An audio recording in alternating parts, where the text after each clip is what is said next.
T20 ప్రపంచ cup 2026లో భాగంగా కొలంబోలోని Premadasa stadium వేదికగా జింబాబ్వేతో జరిగిన మ్యాచ్లో ఆస్ట్రేలియా పరాజయం పాలైంది. 170 పరుగుల విజయ లక్ష్యంలో బరిలోకి దిగిన ఆసీస్ 19.3 ఓవర్లోనే 145 పరుగులకే ఆలౌట్ అయింది. దీంతో జింబాబ్వేపై 23 పరుగుల తేడాతో ఓటమిని చవిచూసింది.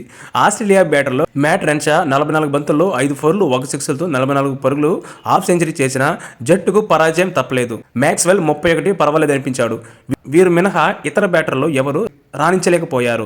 English 8, Head 17, Green 0, Tim David 0, Stoinis 6, Ben 6 తీవ్రంగా విఫలమయ్యారు. జింబాబ్వే బౌలర్లలో ముజరబ్ని 4 వికెట్లు, బ్రాబ్ ఎవాన్స్ 3 వికెట్లు తీయడంతో ఆసీస్ పతనాన్ని శాసించింది. తొలుత టాస్ ఓడి బ్యాటింగ్ చేసిన జింబాబ్వే నిర్ణీత 20 ఓవర్లకు 2 వికెట్లు కోల్పోయి 169 పరుగులు చేసింది. ఆస్ట్రేలియాకు ఇప్పుడు 2 మ్యాచ్లు మాత్రమే మిగిలి ఉన్నాయి. జింబాబ్వే, శ్రీలంక తదుపరి రౌండ్కు చేరుకోవడానికి ఆస్ట్రేలియా ఏమి చేయాలో తెలుసుకుందాం. రెండో మ్యాచ్లో ఆస్ట్రేలియా తొలి ఓటమిని చవిచూసింది. దీంతో ఆ జట్టు గ్రూప్ బిలో 2 పాయింట్లతో 3వ స్థానంలో ఉంది. శ్రీలంక జింబాబ్వే తర్వాతి స్థానంలో ఉంది. శ్రీలంక 4 పాయింట్లతో మొదటి స్థానంలో, జింబాబ్వే 4 పాయింట్లతో 2వ స్థానంలో ఉన్నాయి. ఇప్పుడు ఆస్ట్రేలియా, శ్రీలంక, ఒమన్తో జరిగే మిగిలిన 2 మ్యాచ్లను ఎలాగైనా గెలవాలి. అలా చేయడం వల్ల ఆస్ట్రేలియాకు 6 పాయింట్లు లభిస్తాయి.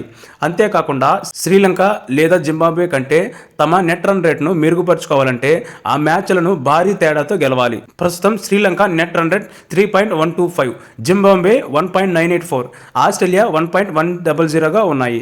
ఇటువంటి సందర్భాల్లో నెట్ రన్ రేట్ నిర్ణయాత్మక పాత్ర పోషిస్తుంది. శ్రీలంక, జింబాబ్వే మధ్య ఒక మ్యాచ్ మిగిలి ఉంది. ఈ మ్యాచ్లో గెలిచిన జట్టు సూపర్ 8కి అర్హత సాధించడం దాదాపు ఖరారైపోతుంది. ఓడిపోయే జట్టు విధి ఆస్ట్రేలియా నెట్ రన్ రేట్తో ముడిపడి ఉండవచ్చు. ఇది గ్రూప్ బిని చాలా ఉత్కంఠభరితంగా మార్చింది. 3 జట్లలో ఏవైనా 2 జట్లు తదుపరి రౌండ్కు చేరుకోవచ్చు. శ్రీలంక ఆస్ట్రేలియా జింబాబ్వేతో తలపడగా, జింబాబ్వే ఐర్లాండ్ శ్రీలంకతో తలపడుతుంది.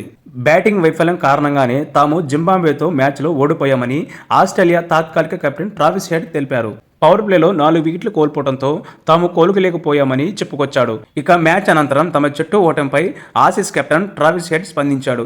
పిచ్ను తప్పుగా అంచనా వేశామని చెప్పుకొచ్చాడు. తాము బౌలింగ్లో 2 వికెట్లు తీయడంతో 170 పరుగుల లక్ష్యాన్ని ఛేదించవచ్చని భావించామని అన్నాడు. అయితే రెండో ఇన్నింగ్స్లో పిచ్ మారినట్లుగా అనిపించిందన్నాడు.